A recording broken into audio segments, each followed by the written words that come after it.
Sisi lain dari perceraian antara Stephen William dan Celine Evangelista menguak banyak fakta. Selama ini terlihat adem ayem, kini rumah tangga Celine Evangelista dengan Stephen William berakhir perpisahan. Diketahui, Stephen William dan Celine Evangelista telah resmi bercerai pada 18 Oktober 2021 lalu.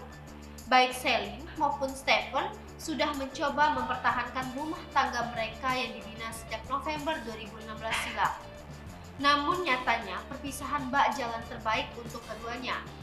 Diketahui, sebelum menikah dengan Stephen William, Celine Evangelista menikah dengan Dearly Idol yang juga tak bertahan lama dan akhirnya bercerai. Dulu pernah menikah dengan Celine Evangelista, nama Dearly Idol ikut jadi sorotan. Lewat kanal YouTube SCTV, Dearly Idol ikut memberi komentar. Mulanya, ia mengatakan jika hubungannya dengan sang mantan terjalin sangat baik. Bak ikut sedih dengan kejadian yang menimpa sang mantan, Dearly Idol kembali memberi pesan yang selama ini selalu ia katakan. Dearly berharap dalam hal apapun, Celine selalu mengikuti kata hatinya. Bukan cuma Dearly Idol saja, kini ibunda Celine Evangelista turut membongkar watak asli anaknya. Vincentia Nurul, ibunda Celine Evangelista, membongkar banyak hal setelah anaknya bercerai dari Stephen William. Nurul menyebut Celine Evangelista punya sifat buruk yang tak disadari hingga saat ini.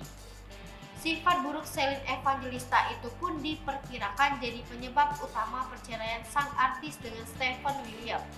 Kepada media, Nurul menyebut putrinya memiliki ego yang sangat tinggi dan pandai berkamuflase. Nurul bahkan mendesak anaknya untuk meminta maaf padanya agar masalah hidupnya bisa selesai.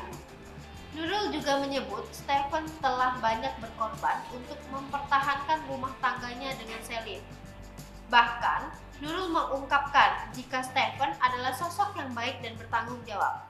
Hai pemirsa Sri Popo TV, jangan lupa komen, like, dan subscribe, serta tonton terus berita-berita terupdate lainnya ya.